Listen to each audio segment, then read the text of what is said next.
जी, अस्सलाम वालेकुम स्टूडेंट्स। तो बेटा हमने आज जो है ना सिर्फ एमसीक्यूज डिस्कस करने हैं और मैंने ये जितने भी एमसीक्यूज बेटा तकरीबन 20 एमसीक्यूज मैंने आप लोगों के लिए भी सॉल्व करने हैं और ये 20 के 20 एमसीक्यूज बिल्कुल लेटेस्ट पेपर से मैंने निकाले हैं। मई जून 2022 जो भी 3-4 मंथ पहले जो पेपर हुआ है वहां से ये एमसीक्यूज हैं और 2021 के हैं और 2020 के हैं। ठीक है, तो आप लोगों ने बेटा कोशिश करनी है जो लेटेस्ट पेपर है वो एमसीक्यूज करें। बाज बच्चे जो है ना बहुत पुराने पुराने एमसीक्यूज भी कर रहे हैं, मतलब 2000 2001 टू, वो करने की जरूरत नहीं है। ठीक है, अब उस तरह के पास पेपर नहीं, उस तरह के क्वेश्चंस नहीं आते, अब पैटर्न चेंज हुआ हुआ है।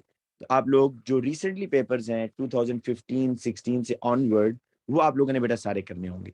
तो हम स्टार्ट करते हैं बेटा क्वेश्चन नंबर 1। क्वेश्चन नंबर 1 देखिए क्या कह रहा है कि the first ionisation energy of potassium is 418 kilojoules per mole and the first ionization energy of strontium is this। अब बेटा आपके सामने ना मैं पहले पीरियोडिक टेबल ओपन करता हूं ताकि आप पोटेशियम और स्ट्रॉन्शियम को देख लें, लेकिन आपको वैल्यूज देख के क्या समझ आ रही है कि आयोनाइजेशन एनर्जी किसकी बेटा ज्यादा है? क्या पोटेशियम की ज्यादा है या स्ट्रॉन्शियम की? स्ट्रॉन्शियम की आयोनाइजेशन एनर्जी इज मोर, है ना। तो हम इस तरह करते हैं,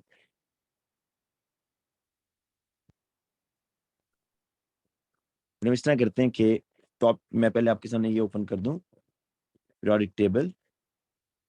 आप यहाँ पोटेशियम और स्ट्रॉन्शियम को देखिएगा। बेटा ये जी आपके सामने आ गया पोटेशियम और ये आपके सामने आ गया स्ट्रॉन्शियम। ठीक है, अब आपको पता है एक ग्रुप 1 में है और एक ग्रुप 2 में है। एक के पास 1 2 3 4 शेल्स हैं, स्ट्रॉन्शियम के पास 5 शेल्स हैं। लेकिन अगर न्यूक्लियर पुल की बात हो तो उसके पास 19 है, इसके पास 38 है। तो देखते हैं जी इस क्वेश्चन को सॉल्व कैसे करना है। जरा ये देखें बेटा, वो तो ये कह रहा है कि जो पोटेशियम है ना, पोटेशियम से अगर आप इलेक्ट्रॉन रिमूव करवाते हैं तो आपको जो एनर्जी देनी पड़ रही है दैट इज +418 kilojoules पर मोल। और स्ट्रॉन्शियम से बेटा अगर आप पहला इलेक्ट्रॉन रिमूव करवाते हैं, फर्स्ट आयोनाइजेशन एनर्जी, तो आपको जो एनर्जी देनी पड़ रही है 548। ये बात तो उसने आपको बता दी कि ionisation energy of strontium is more than potassium, कि स्ट्रॉन्शियम से इलेक्ट्रॉन को रिमूव करना मुश्किल है। ठीक है, क्योंकि इसकी मोर आयोनाइजेशन एनर्जी है। तो अब आपने क्या करना है, which statement helps to explain why strontium has greater first ionisation energy. तो अब बेटा देखें, आपने वो argument A B C D में से ढूंढना होगा जो स्ट्रॉन्शियम की आयोनाइजेशन एनर्जी को बढ़ा रहा है, ना कि कम कर रहा हो। वो आपने आर्ग्यूमेंट ढूंढना है।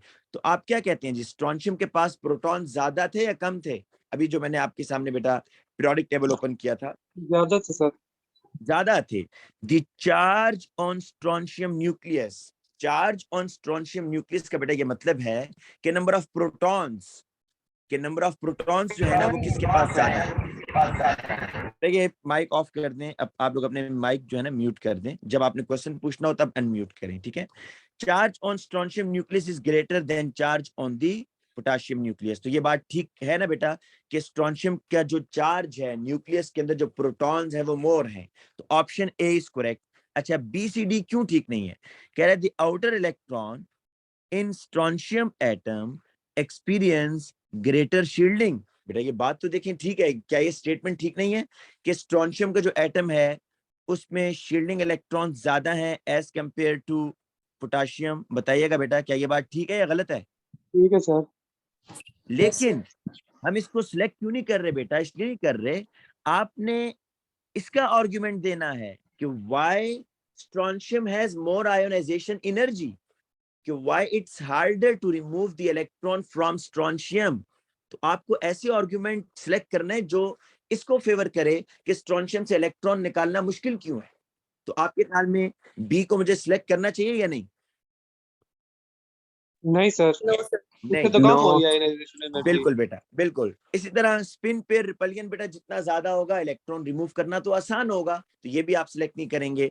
The outer electron in strontium atom is further from the nucleus, ये बात तो ठीक है, लेकिन आपने तो आर्गुमेंट इसका बिल्ड करना है कि why it is harder to remove the strontium electrons. तो बेटा इसके लिए जो आंसर होगा वो फर्स्ट, क्योंकि स्ट्रोंशियम के न्यूक्लियस में मोर प्रोटॉन्स देन पोटेशियम, ठीक है। और क्योंकि बेटा इसमें ना मसला ये आ रहा है, इस एमसीक्यू में प्रॉब्लम ये है कि आप कोई ट्रेंड तो इसमें फॉलो कर नहीं सकते। रीजन इज ये एक पीरियड में तो है नहीं, पोटाशियम किसी और पीरियड में है, स्ट्रोंशियम किसी और पीरियड में है, तो इसलिए यहां पर आपने सिर्फ वो आर्गुमेंट बताना है कि अब देखिए ना, पोटाशियम के पास 19 प्रोटॉन्स हैं, स्ट्रोंशियम है 38, तो ये प्रोटॉन्स तो बहुत डबल हो रहे हैं उससे भाई, प्रोटॉन्स तो उससे डबल हो रहे हैं, इसलिए यहाँ पर जो न्यूक्लियर पुल है उसकी बेस पर आपने आंसर दे देना है, ठीक है। अब बेटा आते हैं सेकंड एमसीक्यू के ऊपर। Option A is the right answer, बाकी रॉन्ग है। बाकी अगर स्टेटमेंट्स की बात की जाए ना, तो स्टेटमेंट्स तो ठीक थी, लेकिन आपके जो क्वेश्चन की स्टेटमेंट है उसके अगेंस्ट जा रही है। क्वेश्चन नंबर 2, ये तो बहुत ही आसान है। What is the electronic configuration of magnesium ion Mg2+? तो बेटा सिंपल सी बात है, मैग्नीशियम एटम की इलेक्ट्रॉनिक कॉन्फ़िगरेशन कर लें, 1s2 2s2 2p6 3s2। और Mg2+ का मतलब ये है कि लॉस ऑफ इलेक्ट्रॉन, 2 इलेक्ट्रॉन आपने निकाल देने, अब 3s नहीं लिखेंगे आप, सर ये 1s2 होगा। 2s2 and 2p6। तो ऑप्शन नहीं ए सर, इज ए होगा सर। Option A. अच्छा बेटा अब आगे आ जाएं। जी बेटा नेक्स्ट क्वेश्चन, ये तो सिंपल था, इस पे इतना टाइम लगाने की जरूरत नहीं है। क्वेश्चन नंबर 3, सारे बेटा सारे ही क्वेश्चन आसान है, क्योंकि जो आपका टॉपिक है ना आयोनाइजेशन एनर्जी और इलेक्ट्रॉनिक कॉन्फ़िगरेशन, इसमें कोई इतने मुश्किल क्वेश्चंस इतने ज्यादा नहीं आते। Some questions related to ionisation energy वो आपको टफ टाइम देंगे, लेकिन जनरली इन दो टॉपिक से एमसीक्यूज आसान आते हैं। Which atom has its outer more electron in an orbital of the shape shown with principal quantum number 3? बेटा प्रिंसिपल क्वांटम नंबर का मतलब होता है shell number, principal quantum number mean shell number. तो वो आपसे क्वेश्चन ये पूछ रहा है कि आप ये बताएं कि इन 4 एलिमेंट्स में से किस एलिमेंट का आउटर इलेक्ट्रॉन p ऑर्बिटल में आ रहा है, किस में आ रहा है, p ऑर्बिटल में, और साथ में जो शेल नंबर है वो 3 होना चाहिए। आपको मैं सारे करके दिखा देता हूं। Sodium 1s2 2s2 2p6 3s1। बेटा सोडियम हैज 11 इलेक्ट्रॉन, राइट। तो आउटर इलेक्ट्रॉन किस में आ रहा है बेटा, पी में तो आ ही नहीं रहा, सोडियम तो गलत हो गया ना, वो तो कह रहा है पी में आना चाहिए। पहले तो आप देखें पी में किसका आ रहा है, फिर आप आ जाए क्लोरीन पर। क्लोरीन है 17 1s2 2s2 2p6 3s2 3p5। मतलब 3p5 को आप ऐसे देखें ना बेटा, अगर 3px2 y2 और z1, ये बेटा जरा चेक करें कि क्लोरीन के अंदर, बेटा क्लोरीन के अंदर ये जो एक इलेक्ट्रॉन है, क्या ये 3p में आ रहा है या नहीं, p में आ रहा है या नहीं आ रहा है, बिल्कुल आ रहा है। और वो कह रहा है कि एक शेल नंबर भी तीसरा होना चाहिए, तो शेल नंबर भी बेटा तीसरा है। देखें 3 जो है ना यहाँ पर, 3 किसको बताता है, शेल को बताता है, p किसको बताता है, सब शेल को बताता है। तो ये आपका आंसर है। कैल्शियम में आप करेंगे बेटा, कैल्शियम में 4s2 आएगा। अच्छा ब्रोमीन क्यों नहीं हो सकता, look at the bromine. Calcium की बेटा अगर आप इलेक्ट्रॉनिक कॉन्फ़िगरेशन करें टेस्ट 20, तो 1s2 2s2 2p6 3s2 3p6 4s2, this is calcium, इसका s में आ रहा आउटर इलेक्ट्रॉन। बेटा ब्रोमीन का जरा चेक करें, ब्रोमीन का क्यों नहीं हो सकता। अच्छा ब्रोमीन के पहले इलेक्ट्रॉन्स बेटा हम देख लेते हैं। Bromine has how many electrons, तो ब्रोमीन के पास बेटा जो इलेक्ट्रॉन्स आ रहे हैं, आप पीरियोडिक टेबल्स इस तरह देखेंगे, ये देखें ब्रोमीन हैज 35 इलेक्ट्रॉन पूरे करने हैं आपने, तो देखें कैसे होंगे। 1s2 2s2 2p6 3s2 3p6 4s2 3d 4s2 के बाद 3d10 4s2 के बाद 3d10 एंड देन 3d10 के बाद 4p5। बेटा आप चेक कर सकते हैं, अगर आपको इस तरह समझ नहीं आ रही, आप वो डायग्राम बना ले, 1s 2s2p, 3s3p, 3d, और आप देखेंगे 4s के बाद क्या आता था बेटा, 4s के बाद 3d आता है, 3d के बाद क्या आता है, 4p आता है। तो बताएं ब्रोमीन का जो आउटर इलेक्ट्रॉन है वो p में तो आ रहा है, लेकिन this is not third shell, ये फोर्थ शेल में आ रहा है, इसलिए हमने ब्रोमीन नहीं लिया, इसलिए कैल्शियम नहीं लिया, 4s में आ रहा है। तो क्लोरीन इज द आंसर बेटा। सर क्लोरीन तो पीएक्स में बनाया हुआ है, हमें पीजी में आ रहा है उधर क्लोरीन में। अच्छा बेटा, और उसने डायग्राम कहाँ पीएक्स लिखा की है है बेटा, ये।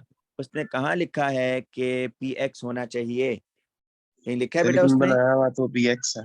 नो बेटा, आपको मैंने कहा था कि आप केमिस्ट्री के अंदर एक्सिस आर नॉट कांस्टेंट, आप इसको 3p y बोल दो, आप इसको 3px बोल दो, इट डजेंट मैटर, ठीक है।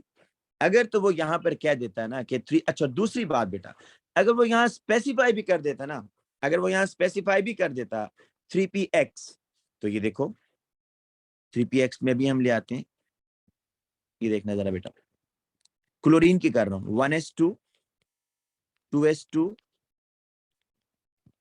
2p6, 3s2, p के बेटा 5 ऑर्बिटल्स है, 3 ऑर्बिटल्स हैं ये, 3px, 3py and 3pz। Rule क्या है, एक एक इलेक्ट्रॉन आप फिल करेंगे। अब बेटा 2 इलेक्ट्रॉन रहते हैं ना, आप 3px में लेना चाहते हो, ये लो आप फिलिंग 3py और 3pz में कर दो, क्योंकि सबकी एनर्जी तो सेम है। जी बेटा, बात समझ आई? जी सर। अच्छा बेटा, क्वेश्चन नंबर 4 पर आ जाओ। क्वेश्चन नंबर 4 देखो, which atom has same number of electron as hydroxide ion?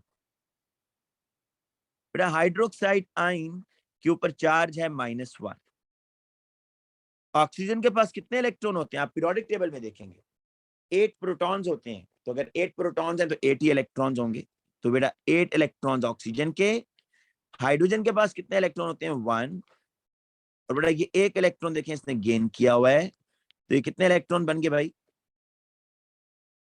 10 sir. 10 electron आ गए। अब आप देखेंगे कि option A B C D में 10 किसके हैं? Sir neon B. Neon, neon is the answer बेटा, नियॉन आपका आंसर है, क्योंकि नियॉन के पास 10 इलेक्ट्रॉन होते हैं। अच्छा बेटा, इसी तरीके से क्वेश्चन नंबर 5 पर आ जाएं अब। ये देखें, आप जरा 1 मिनट ले और खुद सोचें बेटा इसका क्या आंसर होना चाहिए। 1 मिनट में से आप लोग सोचें कि इसका आंसर क्या होना चाहिए। शाबाश। ये मैं कह सकता हूं कि दिस इज द ट्रिकी। अभी तक जो हमने 4 क्वेश्चन किए हैं वो तो बिल्कुल आसान थे, ये 5th वन थोड़ा सा ट्रिकी है। अच्छा, ये क्वेश्चन बेटा ऐसा क्वेश्चन है जो रिपीट हुआ है, आपको मैं बताऊं, ये 2021 में या 2022 में फिर आया, इससे पहले 2020 में भी ये क्वेश्चन रिपीट हुआ, फिर 2022 में फिर आ गया। तो बाज एमसीक्यूज ऐसे हैं जो रिपीट होते हैं सेम सर सी होगा, ऑप्शंस के सी साथ। होगा इसका आंसर। जी बेटा गुड। जी बेटा, मैं आपको बताता हूँ कैसे, देखें बेटा इसका आंसर आपने कैसे निकालना, पहले हम क्वेश्चन समझते हैं। कह रहा है equation involves 4 enthalpy changes. Sodium gas से सोडियम 1+, तो ये आपके पास बेटा इतनी एनर्जी चेंज आ रही है। जब आप फर्स्ट, ये आप समझ लें this is the first ionisation energy, W क्या है, फर्स्ट आयोनाइजेशन एनर्जी। जब आपने पहला इलेक्ट्रॉन निकाला तो इतनी एनर्जी रिलीज हुई है, ये फर्स्ट आयोनाइजेशन एनर्जी। सेकंड पता क्या है बेटा, सोडियम गैस से Na2+ जा रहा है, ये first plus second ionisation energy है। थर्ड बेटा आप A2 में जाके पढ़ेंगे, इसको कहते हैं एटमाइजेशन, कि आप सॉलिड से गैस में जा रहे हैं, इसको एटमाइजेशन बोलते हैं। ये भी आपके सिलेबस में ये वर्ड नहीं है तो इसलिए मैं लिख नहीं रहा। और ये फोर्थ वन इज ये atomisation plus first and second ionisation. तो मैं इस तरह करता हूँ इसको आसान करने के लिए, बेटा नीचे ऐसे लिखता हूँ, Na gas, sorry Na solid,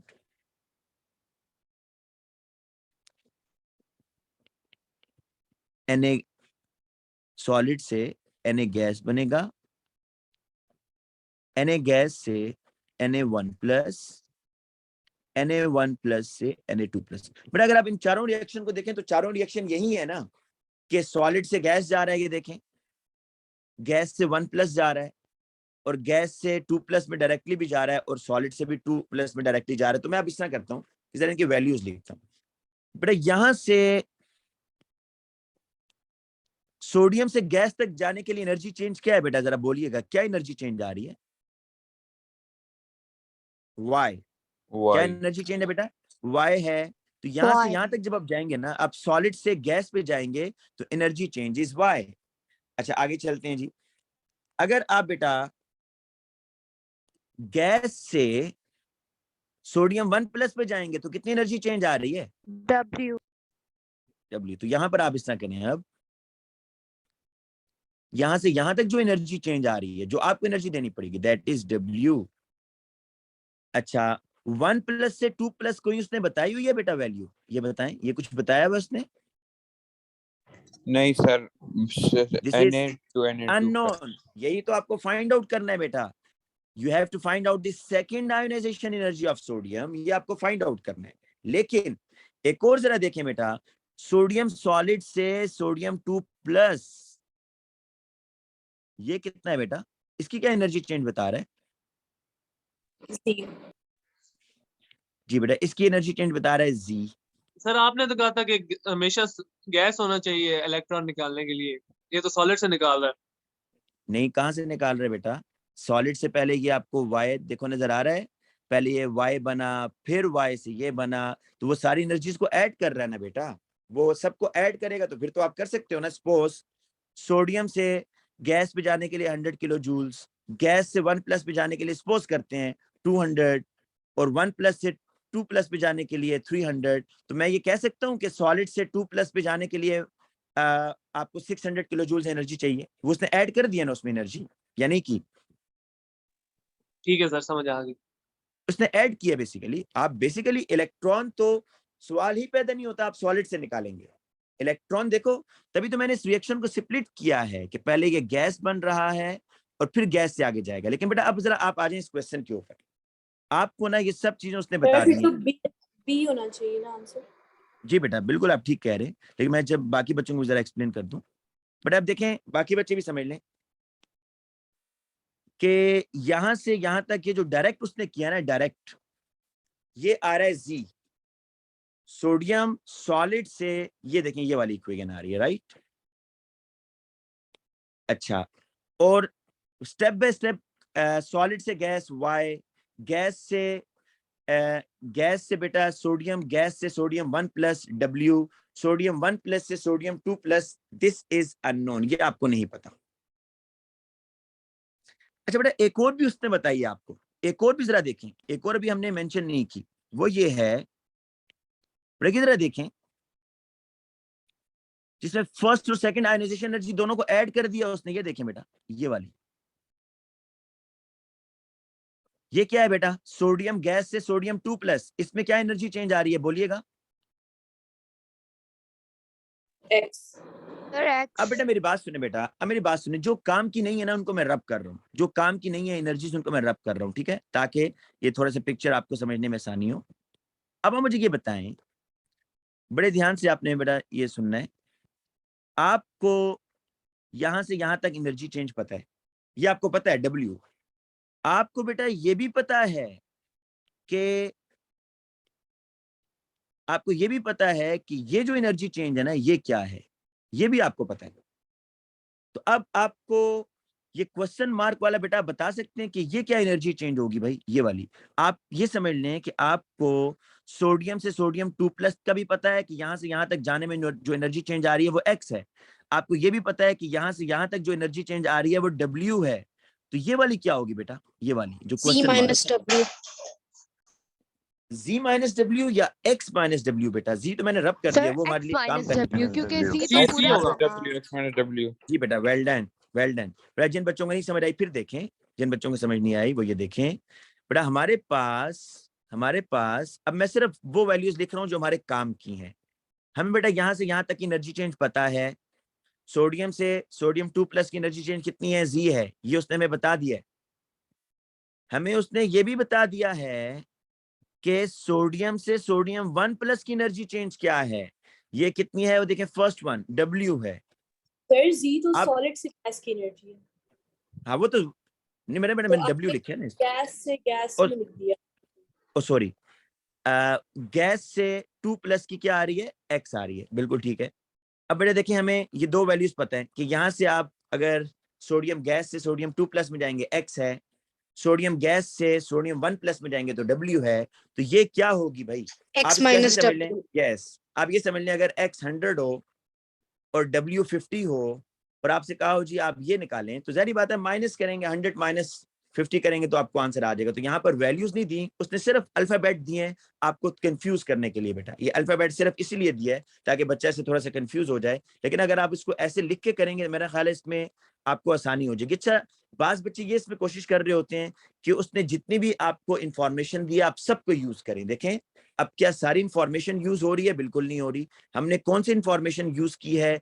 एक हमने W यूज किया है और एक हमने X यूज किया है, बाकी दो तो यूज करने की जरूरत ही नहीं पड़ी। तो इसलिए बेटा यहां पर मैं ये करूंगा कि अब जो आंसर आएगा वो X माइनस W का आएगा, X माइनस W। तो आपके पास ये एनर्जी चेंज आ जाएगी, तो option C is the answer. अच्छा बेटा नेक्स्ट वाले पर आए, question number 6। This question refers to isolated gaseous atom in the ground state in which atom all the electrons are paired. बेटा ऐसे क्वेश्चंस को मैं एक्सक्यूज आपको मी सर, रिकमेंड लास्ट का करूंगा सी था कभी ना भी। आंसर? जी बेटा सी इज द आंसर, बेटा सी इज द आंसर। ठीक ओके है, कोई थैंक्स। प्रॉब्लम है तो बेटा पूछ लें, अगर किसी बच्चों को इस क्वेश्चन में प्रॉब्लम है पूछ लें, मैं दोबारा भी एक्सप्लेन कर सकता हूँ। अच्छा बेटा, अब जब इस तरह के क्वेश्चन आए ना बेटा, तो इसमें जल्दबाजी मत करें। अक्सर बच्चे जुबानी कर रहे होते हैं, भाई आप चारों एलिमेंट्स की इलेक्ट्रॉनिक कन्फिग्रेशन कर लें, कितना टाइम लगेगा? आप चारों एलिमेंट्स की इलेक्ट्रॉनिक कन्फिग्रेशन करें। बेरियम, अच्छा बेरियम का अब जो सर आपने इसका वो क्या देखा हो, मतलब है? Isolated gaseous atoms in the ground state. Isolated gaseous atom का मतलब ये है कि जो जिस तरह ब्रोमीन है ना, ये ब्रोमीन आप क्या, हाँ आपका क्वेश्चन तो एक तो गुड बेटा, अच्छा क्वेश्चन आपने पूछा, इसका मतलब क्या है बेटा? ये जो मैं अगर ब्रोमीन Br2 लिखता हूं, is it isolated gaseous atom? Bromine की फिजिकल स्टेट क्या होती है बोलिएगा? सर गैस नहीं सर, लिक्विड। लिक्विड। तो this is not isolated gaseous atom. अगर बेटा मुझे ब्रोमीन को आइसोलेटेड गैसियस एटम बनाना है तो पता है मुझे क्या करना होगा? मुझे इसका कोवेलेंट बॉन्ड ब्रेक करना होगा। आपको मैंने कहा था ना कि इलेक्ट्रॉन गेन या लूज करने के लिए आपको जो आपका एलिमेंट होता है उसको गैसियस एटम में कन्वर्ट करना है। आइसोलेट का मतलब ये होता है कि उस एटम का लिंक फिर किसी और एटम से ना हो, वो सेपरेटेड हो, उसमें कोई IMF डेवलप ना हो रही हो। This is isolated gaseous atom बेटा मालिक। Now this is isolated gaseous atom. Yes sir, समझ आ गई। ये आइसोलेटेड गैसियस एटम है। ये भी बेटा आपका अब आइसोलेटेड गैसियस एटम है। ठीक है, तो वो ये कह रहा है कि आपका आइसोलेटेड गैसियस एटम और उसकी आपने, अच्छा ग्राउंड स्टेट का मतलब ना, मैंने क्योंकि अभी आपको हाइब्रिडाइजेशन पढ़ाना है तो बस अब ग्राउंड स्टेट का मतलब जो आप नॉर्मल इलेक्ट्रॉनिक कन्फिग्रेशन करते हैं भाई, वो वही आपने करनी है। तो अब आपने ये बताना है कि इन चारों एलिमेंट्स में से ये जो चारों एलिमेंट जब एटॉमिक फॉर्म में होंगे तो इनकी जब आप इलेक्ट्रॉनिक कन्फिग्रेशन करेंगे तो उस इलेक्ट्रॉनिक कन्फिग्रेशन में कौन से ऐसे एटम हैं in which all electrons are paired? देखें, मुझे तो वैसे आंसर पता चल गया, इसका बेरियम होना चाहिए। उसकी रीजन ये है कि बेरियम बिलोंग्स टू, पहले मैं आपको रीजन समझा देता हूं फिर आपको करके भी दिखाता हूं। बेरियम जो है ना बेटा सेकंड ग्रुप में है ना, barium belongs to second group. अब जरा देखिएगा कैसे आपको ये पता चलेगा। बट आप किसी भी सेकंड ग्रुप के जरा इलेक्ट्रॉनिक कन्फिग्रेशन करके देखें, किसी भी, सपोज बेरिलियम की कर लें, बेरिलियम 1s2 2s2। बेटा कोई इलेक्ट्रॉन इसका अनपेयर्ड है? मुझे ये बताएं, कोई इलेक्ट्रॉन अनपेयर्ड है? नहीं। मैग्नीशियम की sir. करके देख, मैग्नीशियम की करें 1s2 2s2 2p6 3s2, कोई इलेक्ट्रॉन अनपेयर्ड है? नहीं है। कैल्शियम की करके देखें बेटा, तो जो ग्रुप 2 के होते हैं, ग्रुप 2 में कोई भी आपका जो एलिमेंट होगा वो अनपेयर्ड नहीं होगा। अब अगर आप बेरियम की देखेंगे तो इसके आखिर में 5s2 आ रहा होगा, या 5s2 नहीं बल्कि ज्यादा आ रहा होगा, ये तो काफी नीचे आ रहा है। मैं बेटा इसकी करके दिखा देता हूँ आपको बेरियम की। ठीक है, बेरियम की जरा इलेक्ट्रॉनिक कन्फिग्रेशन बेटा आपको करके दिखाता हूँ। 56 था ना बेटा इसका एटॉमिक नंबर? हाँ बेटा, Yes, sir. 56.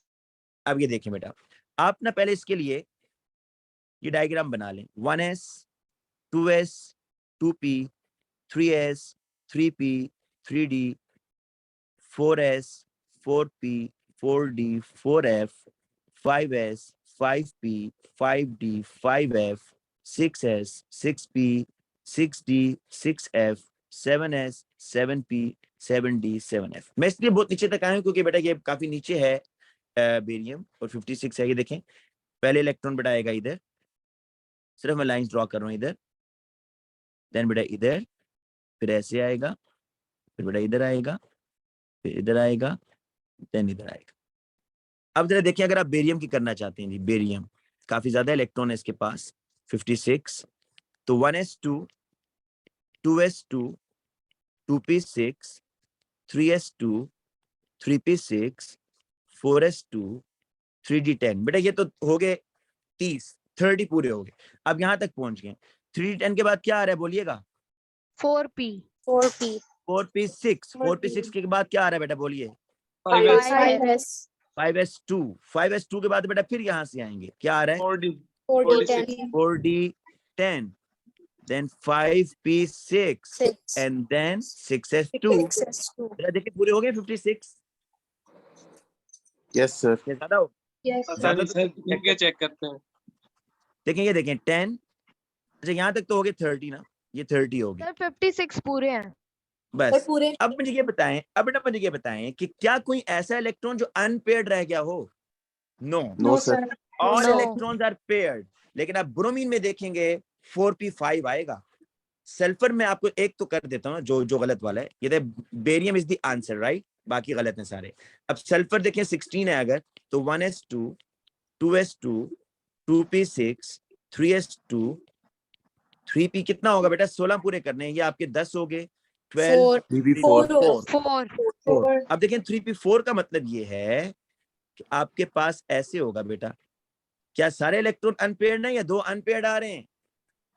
Sir 2 unpaired. इसी तरह आप सिलिकॉन में बेटा देखेंगे, सिलिकॉन के अंदर 14 है, तो 1s2, 2s2, 2p6, 3s2, 3p2। ये देखें, ये भी बेटा अनपेयर्ड रहेंगे यहाँ पर। इसी तरह ब्रोमीन में 4p5 रहेंगे। तो आंसर पता चल गया ना? आप ऐसे ये जुबानी भी कर सकते थे, लाजमी नहीं है इतने बड़े एलिमेंट की करके देखेंगे बेटा। मैंने आपको जो ऊपर बेरिलियम मैग्नीशियम की करके बताया, पैटर्न वही रहता है। अगर बेरिलियम के सारे इलेक्ट्रॉन पेयर्ड हैं तो नीचे जितने भी एलिमेंट्स होंगे ग्रुप में, उनकी इलेक्ट्रॉनिक कॉन्फ़िगरेशन वैसी ही होती है, सिर्फ शेल भर रहे होते हैं बस। ये नेक्स्ट फिर क्वेश्चन पे हर आ ग्रुप जाइए। में सेम रहेगा ना? बिल्कुल सेम रहेगा बेटा। आपके सामने मैंने जो पीरियोडिक टेबल अभी जो इलेक्ट्रॉनिक कॉन्फ़िगरेशन की थी, देखें आपको एक और एग्जांपल देता हूं। चलें ग्रुप 1 देख लें। ग्रुप 1 है लिथियम, 1s2, 2s1। ग्रुप 1 में सोडियम आ गया, 11 electron, 1s2, 2s2, 2p6, 3s1।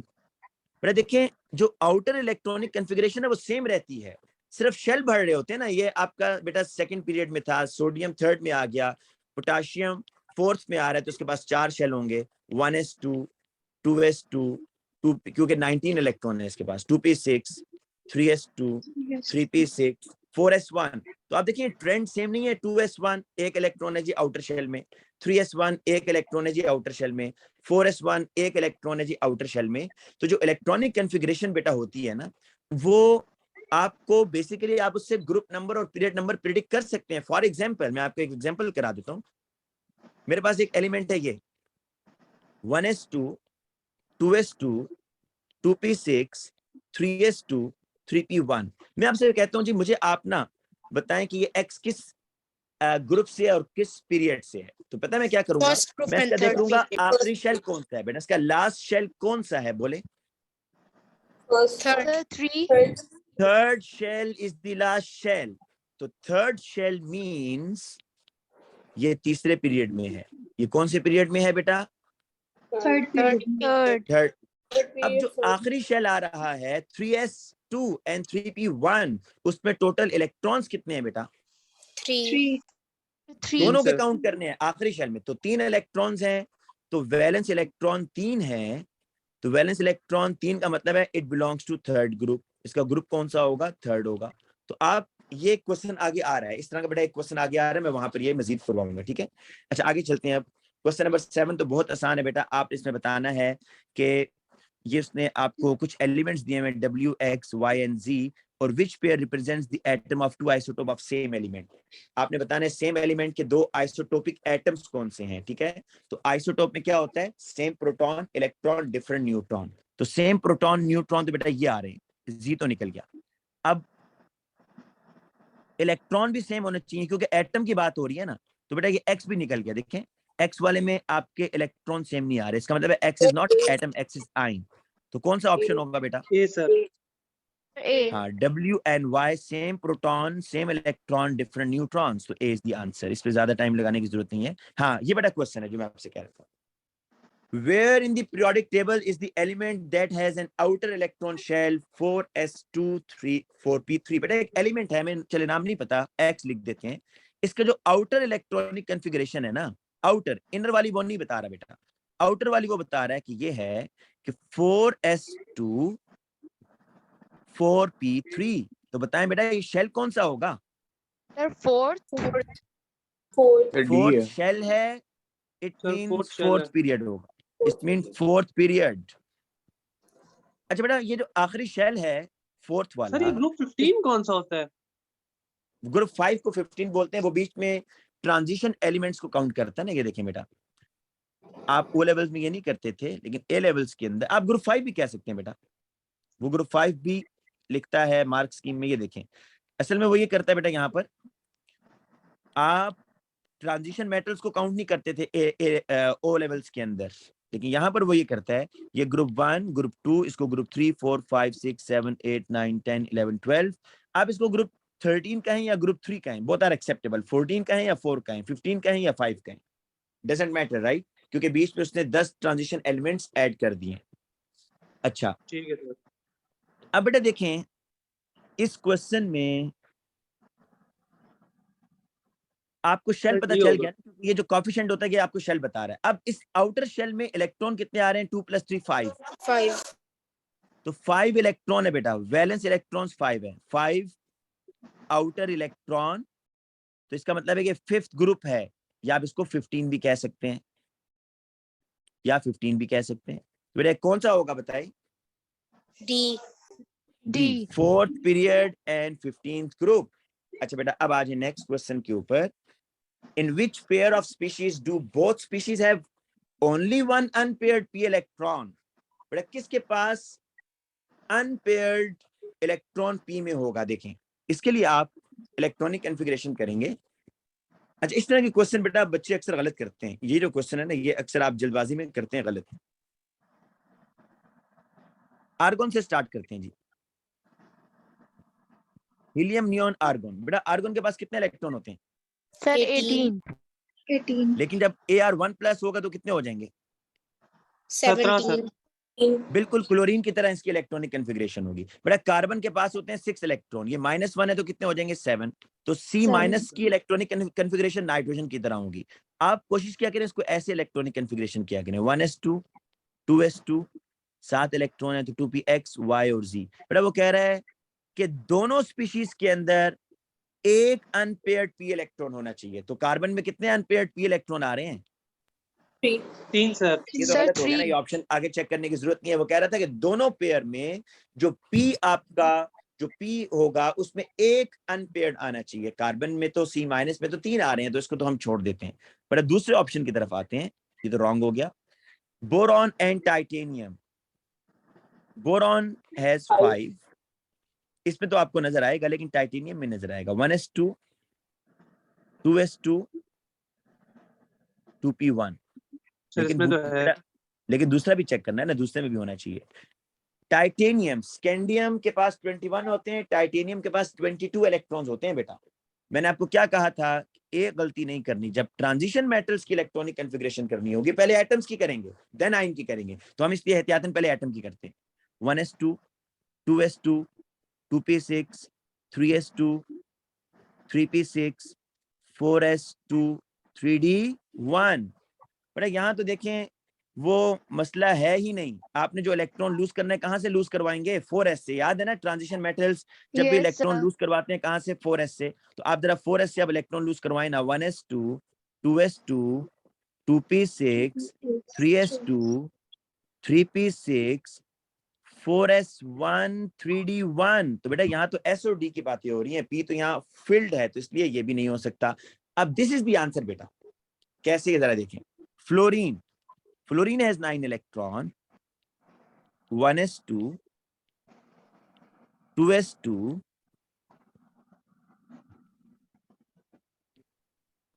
2px1 y1 z1, उसके पेयर करने बेटा ये बनेगा 2px2 y2 और z1, एक अनपेयर्ड इलेक्ट्रॉन आ गया, राइट। अब बेटा गैलियम पर आ जाएं। गैलियम, गैलियम का जरा हम वो तो देखते हैं ना कि इसका वो क्या है। वैसे मैं आपको ट्रेंड बताऊं, आप देखें जुबानी भी कर लेंगे, भी करने की जरूरत नहीं है, इतने बड़े एलिमेंट्स को करने की जरूरत नहीं होती, आप ऐसे भी कर सकते हैं। कैसे, ये देखें, बोरॉन है ना, बोरॉन के पास बेटा 5 इलेक्ट्रॉन होते हैं, 1s2 2s2 एंड 2p1। तो क्या एल्यूमिनियम की बेटा इलेक्ट्रॉनिक कॉन्फ़िगरेशन का पैटर्न ये नहीं होगा, 3p1 हो तो जाएगा। सेम होंगे इनके पैटर्न। Yes sir. गैलियम का 3p1 क्या हो और उसका जाएगा, 4p1. 4p1 हो जाएगा। तो क्या Yes sir. गैलियम के पास हम लेकिन कर लेते हैं, चलें, गैलियम हैज 31 इलेक्ट्रॉन, 31 का मतलब है जिंक तक तो सेम है, आगे बस आपने एक और इलेक्ट्रॉन ऐड करना। तो मैं भी आपको करके दिखा देता हूँ। 31 इलेक्ट्रॉन है गैलियम के,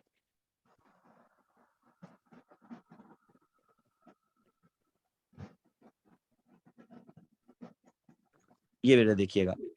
अब गैलियम जिंक तक सेम है, 1s2 2s2 2p6 3s2 3p6 4s2 3d10। बेटा 3d10 के बाद क्या आता है, ऊपर हमने बनाई थी डायग्राम, वहीं से देख लेते हैं। 3d10 के बाद आता है 4p बेटा, 4p। तो 3d10 के बाद आप करेंगे 4p1, ये आपके 31 इलेक्ट्रॉन पूरे हो गए। तो ये देखें, p के पास भी एक इलेक्ट्रॉन और फ्लोरीन के पास भी एक अनपेयर्ड इलेक्ट्रॉन। तो इसका आंसर क्या होगा बेटा, C. C. D is the answer. ठीक है, अब आगे आ जाएं क्वेश्चन नंबर 10 पर। क्वेश्चन नंबर 10 में ये कह रहा है which equation represents the first ionisation energy of iodine. तो आपको बेटा मैंने आयोडीन की आयोनाइजेशन एनर्जी के बारे में ये बताया था कि जब भी आपने किसी एलिमेंट से इलेक्ट्रॉन निकालना है तो your element must sir D होगा। Gaseous atomic form. पहला क्यों गलत है भाई, रीजन बताएं। गैस तो है, सर उसमें इलेक्ट्रॉन ऐड हो रहा है। दिस इज नॉट ओके, ठीक है, इसमें तो इलेक्ट्रॉन ऐड हो रहा है। सी क्यों गलत है बेटा, सी क्यों गलत है। डायटोमिक है इसलिए। Yes, this is not atom. आपको कहा था कि इलेक्ट्रॉन निकालने के लिए your element must be in gaseous atomic form. तो ये एटम नहीं है, मॉलिक्यूल है, और पहले दो में तो इलेक्ट्रॉन गेन हो रहे हैं, नेगेटिव आयन बन रहा है। तो option C is the right answer, क्योंकि इसमें ये आयोडीन गैसियस एटॉमिक फॉर्म में है और इसमें से आप एक इलेक्ट्रॉन बेटा रिमूव कर रहे हैं। ठीक है, तो option D is the right answer. Question number 11 पर आ जाएं जी। Which of these elements has the highest fifth ionization energy? हाँ जी बेटा, तो नाइट्रोजन है। अच्छा ये ऐसे नहीं बताएं बेटा, देखिए ऐसे नहीं बताएं, ऐसे बताएंगे तो गलत। आप ना इसके लिए थोड़ी वर्किंग करनी पड़ेगी। कार्बन है, कार्बन के पास ना बेटा 2 शेल होते हैं, राइट, 1 2 3 4 5। नाइट्रोजन, नाइट्रोजन के पास भी 2 शेल होते हैं, but it belongs to carbon fifth होगा ग्रुप, सर। जिसकी वजह से इसके वैलेंस शेल में 5 इलेक्ट्रॉन है। फास्फोरस बेटा थर्ड पीरियड में है, तो यस ये होगा 1 2 3 4 5 है, 5वें ग्रुप में ही। सिलिकॉन भी थर्ड में है, तो इसके भी 3 शेल,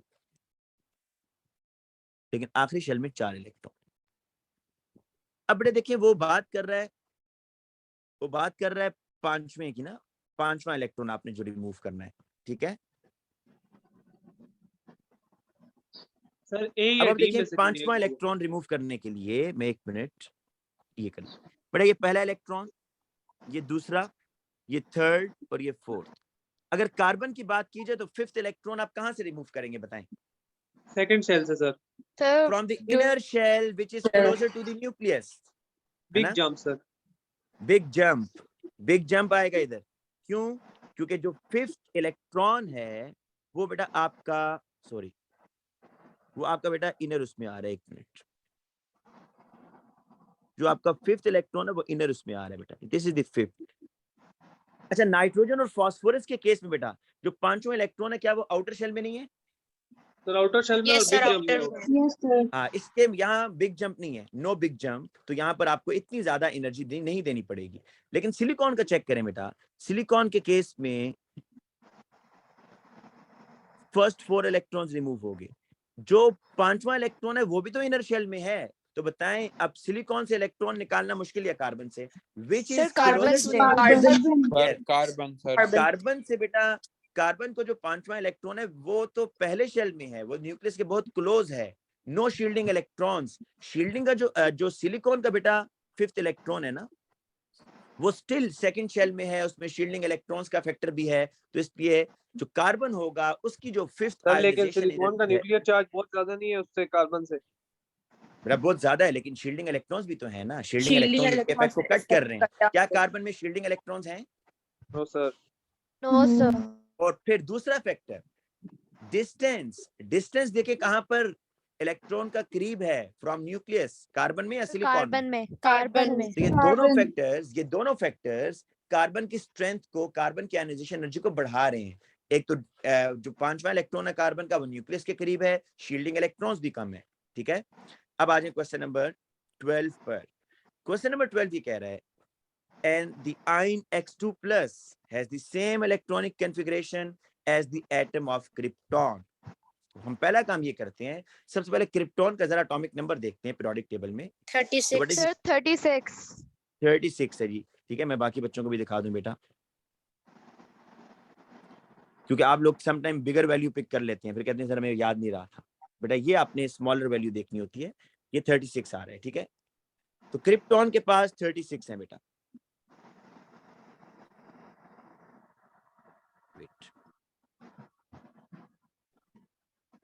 क्रिप्टॉन के पास बेटा 36 इलेक्ट्रॉन्स हैं, लेकिन वो कह रहा है कि जो X2 प्लस है ना, इसकी इलेक्ट्रॉनिक कन्फिगरेशन, मतलब X2 प्लस में भी 36 इलेक्ट्रॉन है, क्योंकि इसकी इलेक्ट्रॉनिक कन्फिगरेशन क्रिप्टॉन की तरह है। लेकिन कह रहा है X की क्या होगी, बताएं X में कितने इलेक्ट्रॉन होंगे? X2 प्लस में 38 सर। अगर 38 38 इलेक्ट्रॉन हैं तो X में होंगे 38। तो बेटा आप काउंट कर लें 38 कहां पर आ रहे हैं, कैसे काउंट करेंगे? देखें, ये आर्गोन के आप काउंट कर लें 36, ये 36 हो गए, 37, 38, 10 के ऐड करें। सर ज्यादा हो जाते हैं। हाँ जी, सर कहां पर आर्गन बेटा का 38? सर आर्गन का तो 18 होता है ना, तो 36 क्यों? ये देखें, Yes, ये sir. बिल्कुल ठीक बता रहे बेटा, वेल डन। ये किस बच्चे ने मुझे इसका सॉरी, हम वो ऊपर क्रिप्टॉन शुक्रिया सर। हम ऊपर क्रिप्टॉन देख रहे हैं बेटा। आर्गन इज 18, आर्गन इज 18, ये 18 हो गए बेटा, +2 +10 +6, बताएं 38 हो रहा है या नहीं हो रहा? जी बेटा हो रहा है या नहीं हो रहा? हो रहा है Yes, sir. 36. ये गलत है, हो भी रहा हो नहीं तो सर, गलत है। 36 36 हो अगर रहा है. हो भी 36 रहा हो हो रहा है। ना, मेरी बात सुने ना, हो भी रहा हो तो गलत। ये आपका 18 + 2 20 30 और 36 36 होता है फिर। नहीं, ये आपका बेटा पूरा हो रहा है। देखें, जो आपका ऑप्शन ए है, मैं ये कह रहा हूँ कि ऑप्शन ए में क्या 38 इलेक्ट्रॉन्स पूरे आ रहे हैं या नहीं आ रहे, ये मुझे बताएं। नहीं सर। नहीं आ रहे. नहीं सर, नहीं आ रहे। 36 है. 38 नहीं आ रहे, कितने आ रहे हैं? 36 आ रहे हैं। तो 36 आपको तो 38 पूरे करने हैं ना बेटा, आपको तो 38 पूरे करने हैं। ठीक है, तो इसको आप इग्नोर कर देंगे। सर बी अच्छा, है। अब जरा सेकंड देखें बेटा, क्योंकि देखिए हम करना क्या चाह रहे हैं, हमने X के इलेक्ट्रॉन्स पूरे करने हैं। X के कितने इलेक्ट्रॉन है बेटा? क्रिप्टॉन के थे 36, तो आपने X के पूरे करने हैं। X2 प्लस के भी 36 थे, लेकिन X के 38 हैं। आप 38 इलेक्ट्रॉन्स पूरा करने चाहते हैं। A में आपने इलेक्ट्रॉन काउंट करके देखे हैं, 38 पूरे नहीं हो रहे। अब आप B में जरा चेक करें, आर्गोन के 18 प्लस सर होंगे इसमें बी में 38। Sir B answer. B is the answer. चलिए हम सी और डी चेक करते हैं, उसमें क्या गलती है बेटा। देखें सी क्यों, बी आंसर तो आपका ठीक है, ये बात ठीक होगी, लेकिन वाई सी इज रॉन्ग, इसमें नहीं पूरे हो रहे। सर इलेक्ट्रॉनिक कॉन्फ़िगरेशन गलत है. सर इलेक्ट्रॉनिक कॉन्फ़िगरेशन गलत है उसमें। जी, तो बेटा अब मैं आपको ये चीज बताना चाह रहा हूँ ना, सिर्फ काउंटिंग पे ना जाइएगा, इलेक्ट्रॉनिक कॉन्फ़िगरेशन का सीक्वेंस भी तो देखना है ना आपने। अब देखें, अगर आप सी देखें, आर्गोन के 18 और +2 20 +10 30, लेकिन नहीं बेटा इसके पूरे नहीं हो रहे, सी के भी पूरे नहीं हो रहे, लेकिन डी पे आए जरा, डी पर। डी पे देखिएगा कि इलेक्ट्रॉन्स कितने हैं। आर्गन के 18 + 2 + 10 + 6 + 2, क्या यहाँ पूरे हो रहे हैं बेटा डी में? सर Yes, ये sir. ऑर्डर सर, हो गलत रहे है। हैं। Yes, sir. यस, लेकिन पूरे इधर हो रहे 4s की हैं, जगह लेकिन मसला 4d यहाँ है, पर ये आ 3d रहा गलत है है। होना चाहिए था वहाँ कि पर। इसका ऑर्डर गलत है। तो अब देखें, आप लोगों ने दो चीजें देखनी है बेटा इस तरह के, जब एमसीक्यू आएंगे उसमें दो चीजें कौन सी देखनी है। पहली चीज आप ये देखेंगे कि इलेक्ट्रॉन्स कहाँ पूरे हो रहे हैं, वो तो आपने दोनों मार्क कर लिए, सी में भी, बी में पूरे हो रहे हैं और डी में पूरे हो रहे हैं। फिर इलेक्ट्रॉन्स पूरे करने के बाद आप उसका ऑर्डर चेक करेंगे। ऑर्डर बेटा इसी डायग्राम से देखें, ये जो हमने डायग्राम की है ना, इसी से आपने देखना है कि इलेक्ट्रॉन पहले 1s में आ रहा है, फिर 2s में आ रहा है, फिर 2p में आ रहा है, फिर 3s में आ रहा है या नहीं आ रहा। तो ये ऑर्डर आप चेक डायग्राम करेंगे। बनाकर चेक करेंगे। बड़ा ज़ाहिर बात है, ये इतने बड़े एलिमेंट्स हैं, इसके लिए आप जुबानी तो नहीं कर सकते ना भाई। आप डायग्राम बनाएंगे और फिर प्रॉपर देखेंगे, जुबानी करेंगे तो गलती होगी। प्रॉपर डायग्राम बनाकर आप चेक करें। यहाँ पर क्या गलती है देखें, यहाँ गलती ये है बेटा, 4s2 के बाद क्या आना चाहिए था? 3D. 3d sir, Sir, 3D. 3D आना चाहिए था, लेकिन इसने 4D लिखा हुआ है, तो ये गलती है इसमें। अच्छा बेटा, इसके तो option B is the right answer, बाकी गलत है। क्वेश्चन नंबर 13 पे आ जाए बेटा। Technetium is a second row transition element that does not occur naturally on the earth. One of its isotope has 56 neutron. बेटा कितने न्यूट्रॉन है इसके? 56। आपने इसका न्यूक्लियॉन नंबर बताना है। बेटा न्यूक्लियॉन नंबर जो होता है that is the mass number, और न्यूक्लियॉन नंबर दो चीजों का सम होता है, प्रोटॉन और न्यूट्रॉन का, है ना। न्यूक्लियॉन नंबर किन चीजों का सम होता है? प्रोटॉन न्यूट्रॉन का। बेटा न्यूट्रॉन इसने बताए हुए हैं, तो आप पीरियोडिक टेबल से जाके इसके प्रोटॉन देख लें। Technetium second row of transition metal, ये बेटा टेक्नीशियम देखें कितने हैं जी इसके पास प्रोटॉन्स? 43 Sir, 43. 43 में बेटा आप वो न्यूट्रॉन ऐड कर दें, 43 सर सी होगा आंसर। 43 और 56 इज इक्वल टू 99। बेटा देखिए, मेरी आवाज तो ब्रेक नहीं हो रही, मुझे ऐसा लग रहा है मेरी आवाज ब्रेक हो रही है। No, sir. ओके, अब बेटा क्वेश्चन नंबर 14 पे आए। क्वेश्चन नंबर 14, इसमें क्या कह रहा है बेटा? Which atom has more unpaired electron than paired electron in orbitals of principal quantum number 2, का मतलब है सेकंड शेल। बेटा इसमें जल्दबाजी नहीं करनी, तमाम एलिमेंट्स की इलेक्ट्रॉनिक कॉन्फ़िगरेशन कर लें, जुबानी मत करें, ठीक है। आप लोग अभी नया नया इसको सीख रहे हैं, तो आप पहले जब आप एक्सपर्ट हो जाएंगे फिर आप जुबानी भी कीजिएगा। कार्बन है 6 इलेक्ट्रॉन होते हैं, 1s2 2s2 2px1 y1, लिख के करेंगे। अब वो कह रहा है कि सेकंड शेल में देखना होगा जिसके पास ज्यादा अनपेयर्ड इलेक्ट्रॉन हो पेयर्ड इलेक्ट्रॉन के मुकाबले में। भी आपको समझा देता हूं क्या कहना चाह रहा है। नाइट्रोजन देखें 1s2 2s2 2px1 y1 z1। ये आंसर आपको लग रहा है कि ठीक है कि ये इसका सेकंड शेल है बेटा। देखें दिस इज सेकंड शेल। वो ये कह रहा है सेकंड शेल में सेकंड प्रिंसिपल क्वांटम नंबर में जो अनपेयर्ड इलेक्ट्रॉन है वो ज्यादा होने चाहिए किसके मुकाबले में? किसके मुकाबले में बेटा? पेयर्ड इलेक्ट्रॉन के मुकाबले में। तो देखें नाइट्रोजन के अगर आप सेकंड शेल में देखें तो 3 अनपेयर्ड इलेक्ट्रॉन हैं और 2 पेयर्ड इलेक्ट्रॉन है, क्योंकि सेकंड शेल की बात हो रही है, 1s को काउंट नहीं करेंगे बेटा। अच्छा, इसी तरीके से आप ऑक्सीजन देख लें, सर उसमें 2px में पेयर्ड होंगे। जी बेटा, गुड। सॉरी ये भी नहीं होगा, ऐसे होगा 1s2 2s2 2px 2py and 2pz। बेटा देखिए यहाँ पर 2 इलेक्ट्रॉन पेयर्ड हैं, 2 अनपेयर्ड हैं, सेम है। अगर वो ये क्वेश्चन पूछता ना कि सेकंड शेल में जो अनपेयर्ड इलेक्ट्रॉन है और जो पेयर्ड इलेक्ट्रॉन है वो सेम होना चाहिए, देन आपका आंसर ऑक्सीजन होना चाहिए था। और फ्लोरीन में आप देखेंगे बेटा एक सिर्फ अनपेयर्ड इलेक्ट्रॉन है, तो इसलिए यहाँ पर जो आंसर होगा वो क्या होगा? B is the answer, nitrogen. अच्छा बेटा क्वेश्चन नंबर 15 पर आ जाए। हाँ, ये बेटा question number 15 dot and cross से है। A stable ion N5 has been produced by research chemists. Which structure is most likely to show the electron arrangement of the sign?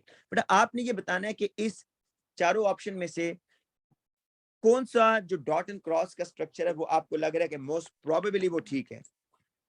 तो चेक करने का तरीका पता है क्या है? चेक करने का बेटा तरीका ये है कि आप ये देखें कि किस नाइट्रोजन के कोई ऐसा ऑप्शन है जिसमें सारे के सारे नाइट्रोजन्स का ऑक्टेट कंप्लीट हो। अगर कोई ऐसा ऑप्शन है कि जिसमें सारे के सारे नाइट्रोजन्स के 8-8 इलेक्ट्रॉन पूरे हो रहे हैं, तो सी है। that answer would be right answer. C sir, C बेटा में ये है। बिल्कुल फिर राइट आंसर है, क्योंकि इसमें आप Sir, देखें, C. यस ये बेटा ये देखें 8 इलेक्ट्रॉन पूरे, फिर बेटा ये 8 इलेक्ट्रॉन्स पूरे, फिर बेटा ये 8 इलेक्ट्रॉन्स पूरे, फिर बेटा ये 8 इलेक्ट्रॉन्स पूरे, एंड बेटा फिर ये 8 इलेक्ट्रॉन पूरे। तो ये एक ऐसा ऑप्शन है जिसमें आपका ऑक्टेट कंप्लीट हो रहा है। आप बाकियों में देखेंगे कि आपका कोई एक ऐसा नाइट्रोजन होगा जिसका ऑक्टेट कंप्लीट नहीं हो रहा। ये देखें 1 2 3 4 5 6 इसका कंप्लीट नहीं हो रहा। यहाँ देखिए बेटा आपका ये देखें 1 2 3 4 5 6 7 इसका कंप्लीट नहीं हो रहा। यहाँ देखें इसका कंप्लीट नहीं हो रहा। तो सी इज द आंसर। तो नेक्स्ट देखें question number 16, in which pair, बेटा ये आप खुद कर सकते हैं, बड़ा सिंपल सा है। इसमें हम बार बार टाइम जाया करने के बजाय हम नेक्स्ट पे आ जाएं, क्योंकि टाइम कम है हमारे पास। इसका ऑप्शन ए है, आप चेक कर लिए। चलिए मैं इसका कर देता हूँ, कॉपर क्योंकि थोड़ा सा यूनिक है, मैं कर देता हूँ। चार्ज था तो सर उसमें इलेक्ट्रॉन्स गेन कैसे किए थे? प्लस चार्ज था किसमें बेटा? पिछले क्वेश्चन में। यहाँ पर बेटा आप कह रहे हैं इधर? जी सर। बेटा ये एक आपका जो मॉलिक्यूलर आयन है ना, मॉलिक्यूलर आयन, इसके अंदर आप ये देखें कि इसने ये पूरा मॉलिक्यूल शो नहीं किया हुआ आपके पास, N5 शो किया है, इसका रिमेनिंग पार्ट उसने बताया ही नहीं है। तो आप इसलिए इसके ऊपर वो नहीं कर सकते अभी कि इसके बाकी इलेक्ट्रॉन्स की तरह। इसने देखें, ये बात ज़हन में रखें कि कोई भी आपके पास जब मॉलिक्यूल होता है ना, अगर कहीं पॉजिटिव पार्ट है तो उसका नेगेटिव पार्ट भी साथ लाजमी कहीं ना कहीं अटैच होगा। तो इसने सिर्फ N5 बताया हुआ भाई, मे बी इसके साथ कहीं और नाइट्रोजन भी हो, मे बी N5 से आगे एक और नाइट्रोजन 6 भी हो जिसको उसने शो ही नहीं किया हो। ये एक मॉलिक्यूल का उसने फ्रेगमेंट आपको बेटा बताया होगा। इसका राइट लेफ्ट हमें नहीं पता कि कितना एक्सटेंड आगे हो रहा है और कितना पीछे हो रहा है, दरमियान वाला पार्ट उसने बता दिया। जी बेटा, इसलिए इसके मॉलिक्यूल की जो वो है ना, पूरी डिटेल हमारे पास नहीं है, सिर्फ N5 के बाद देखो। तभी तो उसने यहाँ क्वेश्चन की स्टेटमेंट में ये लिखा है कि आप मोस्ट लाइकली इसका स्ट्रक्चर बताएं जिसमें इलेक्ट्रॉन की अरेंजमेंट सेम हो रही है। अच्छा, अब दूसरी बात, अगर आप ये बात इस पे देखो कि उसने आपसे पूछा सिर्फ स्टेबिलिटी का बेटा, उसने इस क्वेश्चन में आपसे स्टेबिलिटी का क्वेश्चन किया है। क्या उसने इस टाइप का क्वेश्चन किया है कि इलेक्ट्रॉन लूज या गेन हो रहा है? नहीं, उसने पूछा कि कौन सा स्ट्रक्चर स्टेबल है, और स्टेबल होने के लिए हमें जो क्राइटेरिया बेटा उसने बताया हुआ वो ये कि ऑक्टेट कंप्लीट होना चाहिए बस। तो इसलिए हमने इस चीज पर फोकस नहीं किया कि इलेक्ट्रॉन कहाँ से रिमूव हुआ है, क्योंकि ये इनकम्प्लीट मॉलिक्यूल है, इसका रिमेनिंग पार्ट हमें नहीं पता। मे बी छठा नाइट्रोजन हो, उसने इलेक्ट्रॉन लूज किया हो, ठीक है। तो इसलिए आपने सिर्फ ऑक्टेट चेक करना है बेटा। अच्छा, अब बेटा देखें यहाँ पर एल्यूमिनियम और कॉपर 2+ के अंदर आपने ये बताना है कि same number of unpaired electron किसके पास होंगे। तो आप अगर इनके इलेक्ट्रॉनिक कॉन्फ़िगरेशन दोबारा कर लें, क्योंकि कॉपर 2 में आप लोग गलती करेंगे, 2px 2py एंड 2pz, और 3s2 and 3px 3py and 3pz। याद कॉपर 2 है ना, कभी भी डायरेक्ट मत करे, आपको काफी दफा बता चुका हूं। आपने पहले 1s2 एटम की करनी है, 2s2 2p6 3s2 3p6 4s1 3d10, ये करना है भाई। अब आपने कॉपर 2 निकालना है, कॉपर 2+। कॉपर 2+ का मतलब है कि एक इलेक्ट्रॉन s से जाएगा, एक d से जाएगा, तो 27 रह गए। 1s2 2s2 2p6 3s2 3p6 3d9 हो जाएगा बेटा।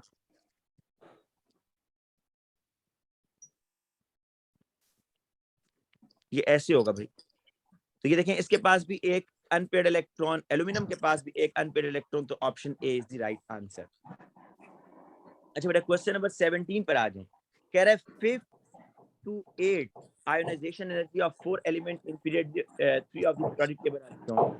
Which row refers to the chlorine? आपने बताना है बेटा कि option A element A B C D ये 4 एलिमेंट्स हैं, इसमें से क्लोरीन का एलिमेंट कौन सा है? तो आप पीरियोडिक टेबल में देखेंगे, आपको पता चलेगा कि पीरियोडिक टेबल में chlorine belongs to seventh group में है बेटा।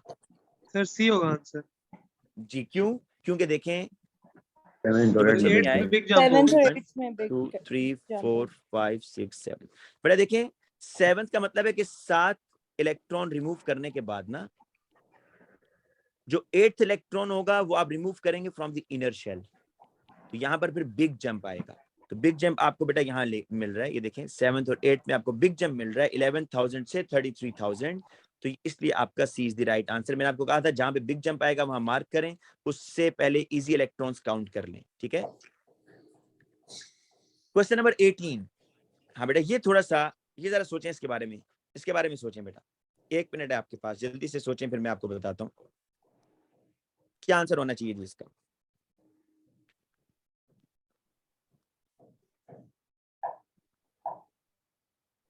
अ सिंगल, अच्छा देखिए यहाँ इलेक्ट्रॉन्स की बात नहीं हो रही। अ single p32 nucleus can be produce when a single s32 nucleus. बेटा सल्फर का जो न्यूक्लियस है s32, आप इस तरह कर लें ताकि आपको प्रोटॉन न्यूट्रॉन पता चल जाए। 1632 होता है ना, इसका मतलब है कि सल्फर के पास 16 प्रोटॉन्स होंगे और 16 न्यूट्रॉन्स होंगे। ये बात ठीक है बेटा, मुझे बताइएगा। हाँ अब बेटा ये न्यूक्लियस किससे रिएक्शन कर रहा है? पार्टिकल एक्स से। जब पार्टिकल एक्स से रिएक्शन कर रहा है तो कह रहा है क्या बन रहा है? A single phosphorus nucleus can be produce. Phosphorus का न्यूक्लियस बन रहा है। फास्फोरस आप पीरियोडिक टेबल में देखेंगे आपको मिलेगा 15 31, लेकिन इसने 32 बताया हुआ है, तो आप इसी का आइसोटोप लेंगे। तो बेटा फास्फोरस का न्यूक्लियस बन रहा है, तो फास्फोरस का जो न्यूक्लियस होगा जरा चेक करें, उसमें प्रोटॉन्स कितने होंगे? 15 प्रोटॉन्स होंगे। न्यूट्रॉन्स कितने होंगे? 32 माइनस 15, 17 न्यूट्रॉन्स होंगे ना बेटा जी। और कह रहा है इस प्रोसेस के अंदर, in this process a proton is emitted, एक प्रोटॉन न्यूट्रॉन डाल रहा है सर। गुड बेटा, वेल डन। कि मैंने इक्वेशन बना दी है, इक्वेशन मैंने क्वेश्चन को देख के बनाई है बेटा, कोई इसमें रॉकेट साइंस नहीं है, सिर्फ इक्वेशन को देखकर क्वेश्चन को देख के इक्वेशन बना दी। कह रहा है व्हाट इज एक्स, तो आप देखें बेटा एक्स क्या हो सकता है, क्योंकि प्रोटॉन्स तो निकल रहा है, सल्फर के 16 प्रोटॉन में से बेटा एक प्रोटॉन आपने रिमूव किया है, लेकिन सल्फर के 16 न्यूट्रॉन्स थे जो कि 17 में जा रही हैं, इट मींस कि ये एक्स न्यूट्रॉन है। सर ये रिपीट कर दे। मैं रिपीट कर देता हूँ बेटा, ये नहीं समझ रहे करें बेटा, मैं फिर बताता हूँ। आप पहले क्वेश्चन की स्टेटमेंट समझेंगे भाई। क्वेश्चन की स्टेटमेंट ये कह रहा है कि सल्फर 32 न्यूक्लियस जो है, कह रहा है कि a single p32 nucleus can be produce. ये देखें, ये कह रहा है कि फास्फोरस का न्यूक्लियस आपने बेटा प्रोड्यूस करवाया है, ठीक है, ये राइट साइड पर, किससे? When a single sulphur 32 nucleus ये रिएक्ट कर रहा है पार्टिकल एक्स से। तो मैंने ना इन न्यूक्लियस के अंदर पार्टिकल्स लिख दिए अपनी आसानी के लिए, ताकि मुझे पता हो इसमें पार्टिकल्स कितने हैं। कैसे लिखे हैं वो देखें। सल्फर होता है बेटा 1632, तो बेटा क्या 16 प्रोटॉन्स और 16 न्यूट्रॉन्स होंगे सल्फर के न्यूक्लियस में? बताइएगा। Yes sir. अच्छा फास्फोरस है, उसने फास्फोरस आपको खुद बता दिया, फास्फोरस 32 वाला बन रहा है, लेकिन फास्फोरस का एटॉमिक नंबर तो 15 होता है ना, पीरियोडिक टेबल में आप देख लेंगे 15 होता है। तो बताएं फास्फोरस के 15 प्रोटॉन और 17 न्यूट्रॉन्स होंगे? Yes sir. वो ये कह रहा है बेटा, वो ये कह रहा है कि सल्फर से ये बन रहा है, सल्फर से क्या बन रहा है? ये बन रहा है। अब नीचे इक्वेशन पर आए, वो ये कह रहा है कि सल्फर से आपने ये बनाया है, लेकिन कैसे बनाया है?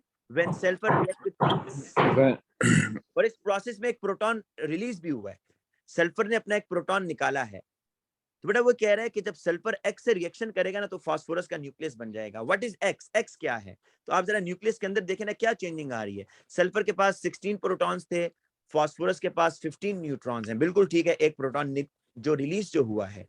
सल्फर के पास बेटा 16 न्यूट्रॉन्स थे, फास्फोरस के पास 17 न्यूट्रॉन्स है। ये ऐड कैसे हुआ है? इसका मतलब है कि जो X था ना, ये असल में न्यूट्रॉन था, ये ऐड हो गया सल्फर के न्यूक्लियस में।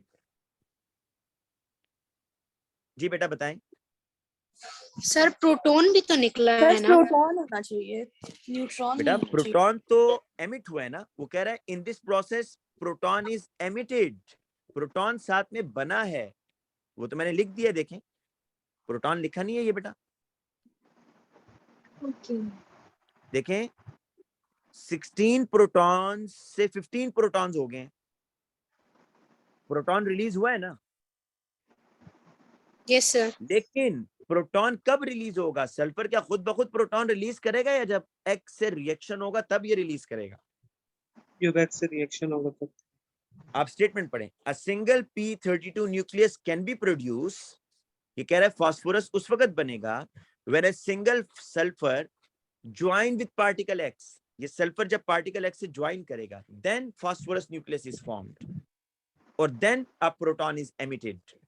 वो कह रहा है व्हाट इज X? जी बेटा बताएं, क्लियर हुआ है तो मैं आगे जाऊंगा, वरना इसको फिर समझाऊंगा। Yes sir. क्लियर हो अच्छा गया। बेटा नहीं नेक्स्ट नहीं देखें। समझ आ सर, बेटा नहीं आया समझ? नहीं सर सर। मुझे भी थोड़ी नहीं समझ आई सर। वेट, दोबारा से करते हैं बेटा, इसको मैं सारा रब कर रहा हूँ। इसको हम इस तरह करते हैं, हालांकि ये मुश्किल नहीं है, आपको सिर्फ पहले ना इनके प्रोटॉन न्यूट्रॉन देखने हैं।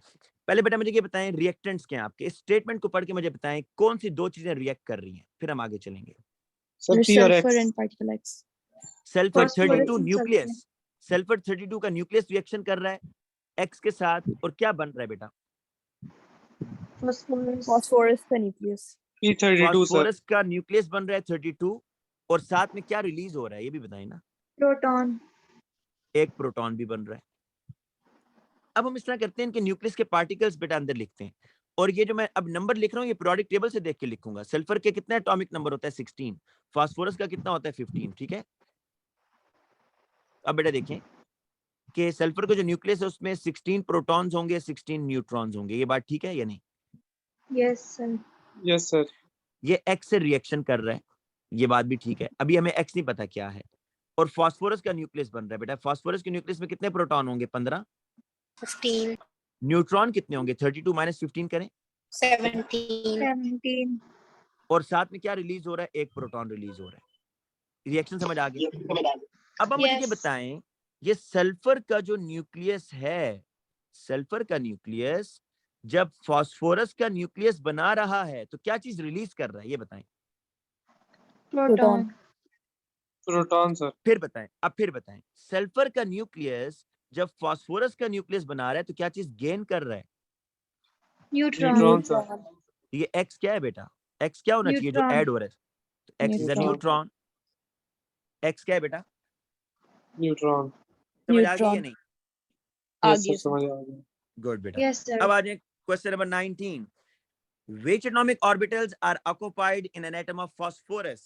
आप इलेक्ट्रॉनिक कॉन्फ़िगरेशन करके देख लें, जितना सोचेंगे उससे पहले आप इलेक्ट्रॉनिक कॉन्फ़िगरेशन कर लेंगे। 1s2 2s2 2p6 3s2 3p3। जी बेटा, फास्फोरस हैज 15 इलेक्ट्रॉन्स ना, तो 1p तो होता नहीं, 1p तो होता नहीं। 2s 2p 2d भी नहीं है भाई, सेकंड शेल में d होता सी है है सर। 2s 2p और 3s। 2e।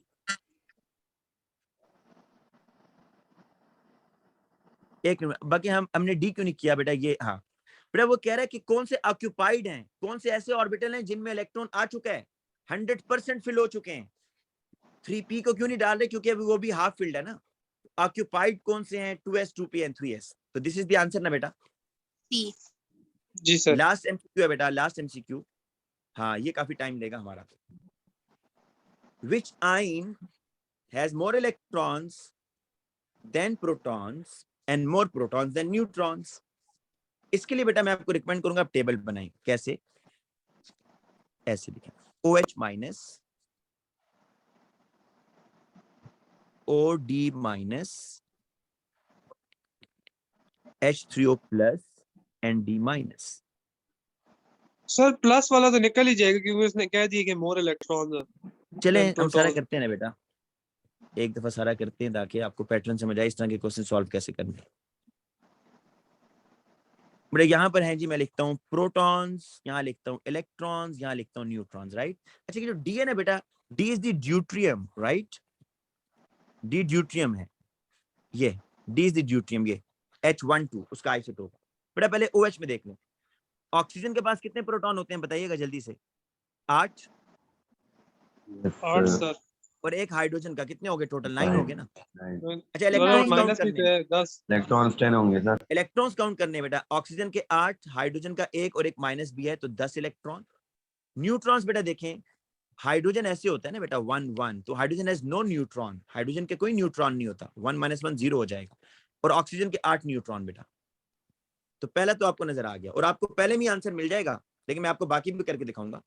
Which ion has more electron than proton बेटा? क्या इलेक्ट्रॉन ज्यादा है प्रोटॉन के मुकाबले में या नहीं? यस सर, है ज्यादा। And more protons than neutrons, ये बात भी ठीक है। Yes sir. Yes. लेकिन हम बाकी भी करते हैं, जरा OD माइनस पर आ जाए। आपने बेटा इसके प्रोटॉन्स देखने। अच्छा डी को पहले समझें। डी जो है ना बेटा, डी है H12, डी का मतलब है H12। डी में एक प्रोटॉन होगा, एक इलेक्ट्रॉन होगा और एक न्यूट्रॉन होगा, ये डी है आपका, दिस इज डी। अब आप बेटा इसके आप प्रोटॉन्स बताएं। ऑक्सीजन में 8 हो गए और एक डी में हो गया, एक डी में हो गया, कितने प्रोटॉन हो गए बेटा इसमें? 9 सर, 9। 9 प्रोटॉन्स। अगर इलेक्ट्रॉन्स की बात करें बेटा, 8 ऑक्सीजन के, एक ड्यूट्रियम का सर और 10। एक माइनस, एक गेन भी हो रहा है, 10 हो गए, 10 हो गए बेटा। Yes sir. Yes. अच्छा अगर आपने इसके न्यूट्रॉन काउंट करने, अब जरा देखिएगा गौर से, ड्यूट्रियम हैज 1 न्यूट्रॉन 9 न्यूट्रॉन, होंगे। ड्यूट्रियम के न्यूट्रॉन भी है, तो ऑक्सीजन के 8 और ड्यूट्रियम का 1, तो ये 9 आ गया। 9 ये देखिए, ये आपकी स्टेटमेंट से अकॉर्डिंग नहीं है। अच्छा H3O पॉजिटिव पे आ जाए। H3O पॉजिटिव को ना बेटा आप ऐसे समझें, H3O पॉजिटिव ऐसे है कि H2O है और H प्लस है, बेसिकली डेटिव बॉन्ड बन रहा है ना, ये बेटा इस सब में आपने बताना है जी।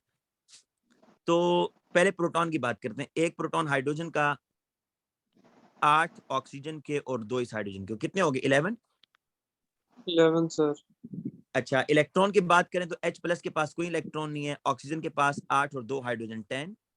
और न्यूट्रॉन की बात करें बेटा, तो हाइड्रोजन के पास नो न्यूट्रॉन, H प्लस के पास कोई न्यूट्रॉन नहीं है, सिर्फ 8 ऑक्सीजन के पास न्यूट्रॉन आ रहे। ठीक है सर। अच्छा बेटा अब ड्यूट्रियम D-1 पर आ जाए। D-1, D-1 का बेटा क्या मतलब है कि H12-1 है। तो आप पहले इसके देख लें, एक प्रोटॉन है, इलेक्ट्रॉन कितने हैं? एक इसका अपना इलेक्ट्रॉन, एक गेन किया हुआ है, 2 इलेक्ट्रॉन है और बेटा 1 न्यूट्रॉन है। तो इसलिए option A is the right answer. ठीक है बेटा। सर अच्छा ठीक है बेटा, आज की क्लास के लिए इतना काफी है। आप लोगों ने इस तरह करना है कि